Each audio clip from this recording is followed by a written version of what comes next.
اس حالت میں دن گزر رہے تھے اور ملک شام میں کفر سر اٹھا رہا تھا، پھل پھول رہا تھا۔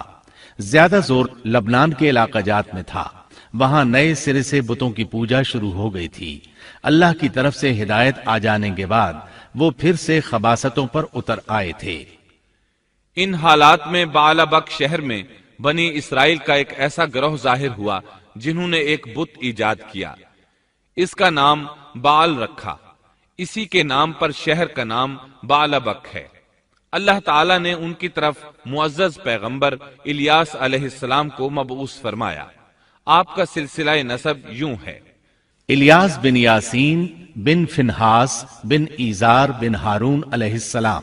اللہ تعالیٰ سورۃ الصافات آیات 123 تا 132 میں ان کا تذکرہ یوں فرماتے ہیں: اور بے شک الیاس بھی پیغمبروں میں سے تھے، جبکہ انہوں نے اپنی قوم سے فرمایا کہ تم اللہ سے نہیں ڈرتے، کیا تم بعل نامی بت کو پکارتے ہو اور سب سے بہتر خالق کو چھوڑ دیتے ہو، اللہ جو تمہارا اور تمہارے اگلے تمام باپ دادوں کا رب ہے۔ لیکن قوم نے انہیں جھٹلایا، پس وہ ضرور عذاب میں حاضر کیے جائیں گے، سوائے اللہ کے مخلص بندوں کے۔ ہم نے الیاس کا ذکر خیر پچھلوں میں بھی باقی رکھا کہ الیاس پر سلام ہو، ہم نیکی کرنے والوں کو اسی طرح بدلہ دیتے ہیں، بے شک وہ ہمارے ایماندار بندوں میں سے تھا۔ قرآن مجید میں ان کا نام الیاس بتایا ہے، انجیل یوحنا میں ان کو ایلیا نبی کہا گیا ہے۔ بعض آثار میں ہے کہ الیاس اور ادریس ایک ہی نبی کے دو نام ہیں، لیکن یہ بات درست نہیں، کیونکہ اول تو یہ آثار سند کے اعتبار سے قوی نہیں، دوسرا یہ کہ قرآن مجید نے سورۃ الصافات اور سورۃ الانعام میں الیاس علیہ السلام کے جو حالات اور اوصاف بیان کیے ہیں ان میں کسی ایک جگہ بھی یہ اشارہ نہیں ملتا کہ الیاس علیہ السلام کو ادریس بھی کہا جاتا ہے، اور نہ ہی سورۃ الانبیاء میں جہاں ادریس علیہ السلام کا تذکرہ ہے کوئی ایسا اشارہ ملتا ہے کہ ان کو الیاس بھی کہا جاتا ہے۔ مورخین نے ادریس اور الیاس علیہ السلام کے جو نسب نامے بیان کیے ہیں ان سے پتہ چلتا ہے کہ ان دونوں نبیوں کے درمیان صدیوں کا فاصلہ ہے، لہٰذا اگر یہ ایک ہی نبی کے دو نام ہوتے تو قرآن مجید ضرور اس کی طرف اشارہ کرتا اور مورخین بھی اس کی کوئی وجہ بیان کرتے۔ مفسرین اور مورخین کا اتفاق ہے کہ الیاس علیہ السلام شام کے باشندوں کی ہدایت کے لیے بھیجے گئے تھے، اور مشہور شہر بعلبک ان کی رسالت و تبلیغ کا مرکز تھا۔ الیاس علیہ السلام کی قوم مشہور بت بعل کی پرستار تھی اور توحید سے بیزار اور شرک و کفر میں مبتلا تھی۔ اللہ کے برگزیدہ رسول الیاس علیہ السلام نے ان کو سمجھایا اور راہ ہدایت انہیں دکھائی، اور بت پرستی کے خلاف انہیں واعظ و نصیحت کی اور خالص توحید کی جانب انہیں بلایا۔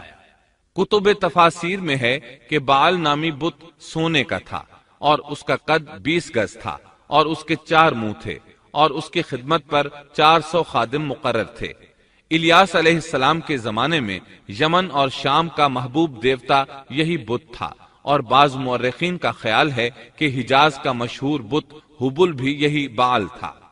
سورۃ الانعام میں الیاس علیہ السلام کا جن آیات کے اندر ذکر آیا ہے وہ نوح اور ابراہیم علیہ السلام کی اولاد اور ان کی نسل کے انبیاء و رسل کی ایک مختصر فہرست ہے۔ اللہ تعالیٰ سورۃ الانعام آیت 84 تا 86 میں فرماتے ہیں: اور ہم نے ان کو اسحاق دیا اور یعقوب، ہر ایک کو ہم نے ہدایت کی، اور پہلے زمانے میں ہم نے نوح کو ہدایت کی، اور ان کی اولاد میں سے داود کو اور سلیمان کو اور ایوب کو اور یوسف کو اور موسیٰ کو اور ہارون کو، اور اسی طرح ہم نیک کام کرنے والوں کو جزا دیا کرتے ہیں، اور نیز زکریا کو اور یحییٰ کو اور عیسیٰ کو اور الیاس کو، یہ سب نیک لوگوں میں سے تھے، اور نیز اسماعیل کو اور یسع کو اور یونس کو اور لوط کو، اور ان میں سے ہر ایک کو تمام جہان والوں پر ہم نے فضیلت دی۔